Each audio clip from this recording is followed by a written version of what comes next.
Bismillahirrahmanirrahim. Respected aspirant, Pawan Nazim here. Respected aspirants, आज मैं आपको ऑर्डर बताऊंगा एप्लीकेशन और family order on application for setting aside ex parte proceeding. Respected aspirants, बहुत important order है exam point of view से, और मैं पिछले 2 लेक्चर के साथ इसको जो है वो कनेक्ट करूंगा। देखिए, हमने जो है वो फैमिली दावा लिखना सीखा, उसके बाद हमने उसके साथ जो लगने वाले डॉक्यूमेंट्स हैं उसका लेक्चर लिया। उसके बाद हमने डिफेंडेंट को तलब करने वाला ऑर्डर जो है उसको हमने देखा, ठीक है। और फिर तलबी पे वो जब नहीं आया तो फिर हमने उसका जो है वो एक्स पार्टी प्रोसीडिंग करने का ऑर्डर देखा। और अब हम जो है उसकी एप्लीकेशन आ गई है कि वो एक्स पार्टी प्रोसीडिंग को ख़त्म किया जाए और मुझे दावे में एंटर होने का मौका दिया जाए। तो अब हम वो वाला ऑर्डर जो है वो देखने लगे हैं। अच्छा बच्चों, कुछ ऑर्डर ऐसे हैं जो बड़े ईजी हैं, तो वो मैं आपको जो है वो स्किप कर गया। मसलन वो कहता है कि डिफेंडेंट की रिटर्न स्टेटमेंट आ गई है तो आप उसका ऑर्डर लिखें, तो कोई मसला नहीं है। आप लिखेंगे today the case is fix for defendant summoning और defendant is present, fresh power of attorney है। चल, मैं आपको उस पर भी एक लेक्चर दे दूंगा, ठीक है। एनी हाउ, आज हम जो है वो देखने लगे हैं family order on application for setting aside ex parte proceeding का ऑर्डर। और रिस्पेक्टेड एस्पिरेंट, सबसे पहले आपको लॉ बताऊंगा और फिर उसके बाद मैं आपको ना सिर्फ setting side x parte proceeding की एप्लीकेशन को डिसाइड करने का तरीका बताऊंगा, बल्कि कोई भी एप्लीकेशन डिसाइड करने का जो एक तरीकाकार पहले बताया है उसको हम रिपीट करेंगे। अच्छा जी, हम देखते हैं इसमें जो है ना, ये वही वो सेक्शन 9 और उसका सब सेक्शन ये सेक्शन 9 और उसका सब सेक्शन जो है वो कौन सा है, वो 5 है। अच्छा बच्चों, कुछ ऐसी प्रोविजंस हैं जो कि बड़ी इम्पोर्टेंट हैं, रोज़ाना अदालत में अप्लाई होती हैं, और मैं अगर आपको आपके पास क्वेश्चन दिखा सकूं, ये बच्चों एक पास पेपर है, जो है ये मेरा ख्याल है 2020 का पेपर है, ठीक है। अब इसमें जो उसने फैमिली क्वेश्चन पूछा है ना, वो देखिए, वो है सेक्शन 9(6), सेक्शन 9(6) पे लिखें, सेक्शन 14 पे लिखें, सेक्शन 10 और सेक्शन 12 पे लिखें, और शायद सेक्शन 17(a) पे लिखें। अब ये वो सेक्शंस हैं जो हम एज ए फैमिली जज रोजाना अप्लाई करते हैं, यानी ये हमारी फिंगर टिप्स के ऊपर है। 9(6) से मुराद ये है कि setting side x party degree की एप्लीकेशन आएगी।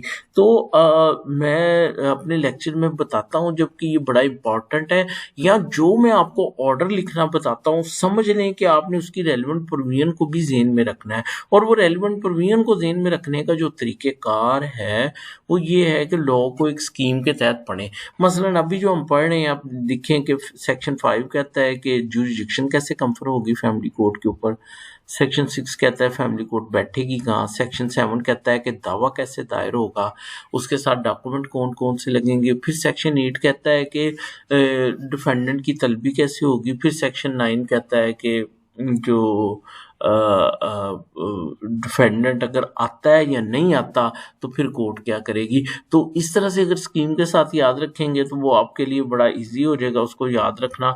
एनी हाउ, मैंने आपको एक चीज़ बताई है और वो इम्पोर्टेंट प्रोविजन मैंने आपको साथ के साथ बता रहा हूँ, तो आप इसको याद रखिएगा। जैसे ये सेक्शन 9(6) है, ये है setting aside ex party degree के बारे में, और एक है 9(5) जो आज मैं आपको पिछले लेक्चर में और आज जो है वो मैं आपको क्या कर रहा हूँ, जो मैं आपको पढ़ा रहा हूँ 9(5), तो उसमें क्या है, उसमें 9(5) में क्या है, setting side x parte proceeding, setting side x parte proceeding, और 9(6) में क्या है, setting side x party degree. अच्छा बच्चों, अब आपके माइंड में आ रहा होगा कि एक्स पार्टी प्रोसीडिंग और डिग्री में फर्क क्या है। एक्स पार्टी प्रोसीडिंग और डिग्री, प्रोसीडिंग का मतलब है दावा भी चल रहा है, फाइनली डिसाइड नहीं हुआ, लेकिन एक्स पार्टी डिग्री का मतलब ये है कि एक्स पार्टी प्रोसीड होने के बाद प्लेंटिफ का अफर्मेटिव एविडेंस लिखने के बाद कोर्ट ने उस केस का फैसला भी कर दिया है। अगर एक्स पार्टी प्रोसीडिंग है फिर तो उसी दावे के अंदर एप्लीकेशन दी जाएगी कि जनाब इस प्रोसीडिंग को ख़त्म कर दें, जो कि आज मैं लिखना बता रहा हूँ। लेकिन अगर वो डिसाइड हो गया है फिर setting aside ex party decree की इंडिपेंडेंट एप्लीकेशन आएगी और फिर कोर्ट उसको इंडिपेंडेंटली जो है वो क्या करेगी, डिसाइड करेगी। तो होप कि आपको मेरी बात की समझ आ गई। सेक्शन 10(5) को दोबारा पढ़ूंगा। वो कहता है if the defendant fail to appear on date fixed by family court for his appearance then if it is proved that the summons और notice was duly served on defendant the family court में proceed ex parte. अब अगला provided that where the family court has adjourned the hearing of the suit ex parte, यानी court ने उस दिन finally decide नहीं किया, and defendant at or before such hearing appears and assign good cause। Please बच्चों ये good cause वाला word जो है इसको अंडरलाइन कर लो, ये हमने अपनी एप्लीकेशन में इस्तेमाल करना word. For his previous non appearance he may upon such terms as the family court direct be heard in answer to the suit as if he had appeared on date fixed for his appearance। तो फिर court उसको जो है वो दावे में शामिल होने की क्या कर सकती है, इजाजत दे सकती है। तो होप कि आपको मेरी बात की जो है वो समझ आ गई। इसमें जब लिखा है ना अपॉन सच टर्म्स, इसका मतलब ये है कि कोर्ट उसको कॉस्ट के साथ, हर्जाने के साथ अगर कोर्ट समझती है कि भाई ये जानबूझ के पेश नहीं हुआ, स्टिल कोर्ट उसको ऑन सच टर्म्स की एप्लीकेशन को क्या कर सकती है, एक्सेप्ट कर सकती है। ठीक है, एनी हो। तो अब मैं आपको जो है वो लिखना सिखाऊंगा वो एप्लीकेशन, लेकिन उसके लिए भी मैं जो चाहूँगा वो ये है कि सबसे पहले आप वो याद करें, मैंने आपको कोई एप्लीकेशन लिखने का स्पेसिमन बताया हुआ है। Title of the case, nature of the suit, application, title of the application which is to be decided. ठीक है, और फिर आगे मैंने बताया है वो ऐसे अटेंडेंस लगानी है, फिर प्रिसाइजली शुरू कैसे करना है, डिफेंडेंट का वर्जन कैसे लिखना है, आर्गूमेंट कैसे लिखने हैं, उसके बाद रीजनिंग कैसे देनी है, और उसके बाद कोर्ट ने अपना डिसीजन कैसे देना है। ये आपको पहले करवा चुका हूँ, इस पे एक लेक्चर भी है। ठीक है, उसको आप देखिएगा। तो अब मैंने जो आपके लिए ऑर्डर लिखा है वो मैं पढ़ने लगा हूँ।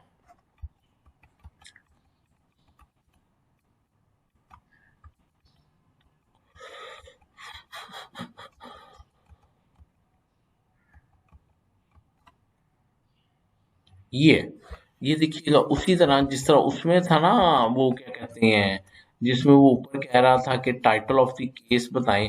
तो ये देखिए मैंने कहा ABC वर्सेस DEF, केस का टाइटल है ना। तो अगर आपको फैक्ट्स में उसने प्लेंटिव डिफेंडेंट का नाम दिया है तो आपने फिर टाइटल प्लेंटिव का नाम ABC की जगह लिख देना और डिफेंडेंट का उधर लिख देना। उसके बाद दूसरा क्या था जी, वो था नेचर ऑफ द सूट। तो ये लिखा मैंने, suit for recovery of maintenance allowance. नीचे title of application, application for setting aside ex parte proceeding dated 10/2/2022 है। उसके बाद ऑर्डर है learned counsel for the petitioner. ये देखें इधर मैंने लिखा learned counsel for the petitioner oblique defendant miss Hira advocate, learned counsel for the respondent oblique plaintiff mister Ahmad advocate आना था, आगे एडवोकेट आना था। चले अच्छा, अब जो मैंने क्या फैक्ट्स क्या बनाए, मैंने क्या precisely about caption application for setting aside ex parte proceeding dated 10/2/2022 is moved by the petitioner with the assertion that due to lockdown because of COVID he could not appear before this court on 10/2/22। So instant proceeding dated, so instant application with the prayer to set aside ex parte proceeding dated ये and to provide petitioner defendant an opportunity to defend the instant suit for maintenance। Conversely, respondent plaintiff vehemently opposed the said application on various factual as well as legal grounds। At the end, it is prayed by respondent plaintiff to dismiss above captioned application। बच्चों देखो, अगर तो defendant के